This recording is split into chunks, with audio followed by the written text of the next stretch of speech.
So are we selfish or are we focused? To be good at anything, professional athlete, musician, anything, we have to be focused. And it's a very thin line between being focused and selfish. So this was written from a hockey coach discussing her athletes and what they have to do, staying focused and how they are actually. So this was written from a hockey coach. She wrote about how her athletes had to be a little selfish to maintain focus on their nutrition, training, etc. in order to achieve a high level, but that most elite shift their focus to team because the better their teammates are, the better they are. So the reason I'm looking down is I'm looking at my laptop that I have this stuff pulled up on so that I'm not quoting it wrong. It just says high-level, high-achieving athletes are pretty selfish. They have to be. A large part of their life revolves around their training, nutrition, mental game, and performance. You have to be pretty self-absorbed in all the fine details of your mental and physical game in order to get to and to excel at the elite level of any sport. So, you make choices that not every athlete wants to make. You skip a party on Friday night and go train instead. You stay up very late to get your homework done because you were at a tournament and just couldn't get the work done. Your friends that don't play hockey wonder where you've disappeared to from October to November. And so I'm going to jump in here a little bit. Unlike hockey, this is from October, or what does it say? From October to March. Unlike in hockey, Jiu-Jitsu athletes, we disappear all year long. We're completely gone because we don't have just seasons like a lot of sports do. We have to train hard the entire time. Granted, we train a lot harder when we have like big tournaments coming up like Worlds, PANs, ADCC trials, those kinds of things. But we're training hard all year long, so we're always gone. So in the article, it says, I don't like to call these things sacrifices. It annoys me when I hear other elite athletes saying they've sacrificed so much to get where they are, because it's simply not true. No one is forcing them to be an elite athlete. They've made a choice to compete on the highest level, so they have to make choices that match their desire to be the best. No one really wants to do hill sprints at 6 a.m. or miss their high school prom for a hockey tournament. I am guilty of saying that I sacrifice a lot for it, and I like this article that it puts that in there. Because it is true, I do make the choice to do what I'm doing. We all do. If we're in this, we make the choice to be where we're at and to not go to things, not go to prom, do hill sprints at 6 a.m., which is awful. That is completely true.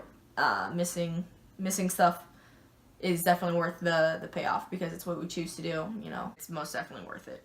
If you've made a big choice to be the best, a choice that most athletes simply aren't willing to make, you've got to make a lot of smaller choices to help you get there. And those smaller choices to do with what's best for you are a little selfish. Nothing wrong with that, but I'm going to let you in on a little secret. To truly be an elite hockey player, you can't be selfish. Let me clarify. You'll still need a ridiculously high level of focus, desire, and determination as it relates to your own level of performance, and you're going to have to make those tough choices. But the best players in hockey are the ones who make their teammates better. To clarify, to kind of put it in with Jiu-Jitsu, it's completely true. It doesn't matter how good you are. If your teammates, if you've basically just stepped on people's heads to get where you're at, and your teammates aren't at the same level where you're at, or they just don't want to train with you because you've been a jerk to get where you're at, you're not going to get any better, because this isn't, as much as it's a single person sport, like, it's an individual sport, it's also a team sport, and you have to have your teammates to get better. Without them, you're nothing. It doesn't really matter what position you play. At some point, to move up from being good to great, you've got to become a team player. It's really easy to get wrapped up in all of the things you need to improve on personally as a player in order to reach the next level. But I can guarantee you that scouts and coaches want and need players who make the players around them better. So while it may be easy to be selfish and stay focused on me, and to stay me-focused, you need to shift your focus to making the rest of your hockey team better in order to excel. I remember when I made the shift when I was playing college hockey. Instead of worrying about all the things that were frustrating me at practice, I focused on making my linemen better. I communicated with them more. I helped them play their strengths. One was extremely fast and the other was unbelievably good at winning battles along the boards. So I thought about what I needed to do to highlight those strengths. My strengths as an aggressive player with a strong playmaking skills made us an extremely effective line, but it wasn't until I shifted my focus away from me to we that we took our game to the next level. You got to be a little selfish or self-focused to become an elite athlete, but you got to be team-focused in order to become a great team player. Work hard, dream big. Your friend, Kim. So this article is great. If I can, I'm going to link it below. I really like this. Makes a lot of good points.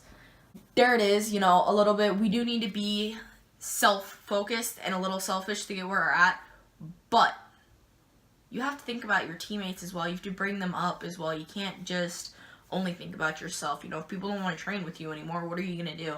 You can do drills by yourself to help you get better, but you're not getting those hard rolls, and you're not getting the quality training in without quality training partners. And to get quality training partners, you have to build them up. You have to help. That doesn't mean go and try to coach everybody, because if you're not the coach, you don't do that. But if you see someone struggling with something, go over and run situational on it, or whatever you need to do. If they're having a hard day, maybe they need somebody to talk to, try talking to them. We need to be focused on ourselves, but we also have to think about our teammates, because it's not just you that's making you better. It's your teammates, it's your coach, it's if you have a nutritionist, your nutritionist is helping you get there, your strength and conditioning coach is the person doing that, the buddy going with you to the gym, your family, anyone. They're all important, and they're all a part of where you are and making you better. So you have to think about them, Your spouse, maybe go do something nice for them. If they're always supporting you training, especially if they don't train, but they're supporting you regardless, maybe go do something nice for them. If people are supporting you, you need to show them that you support them. Anyway, thanks all. See you guys next time. Make sure you follow Zebra Mats on Instagram and Facebook and their blog, and me at Elisabeth Clay BJJ on Instagram. Thanks. Bye.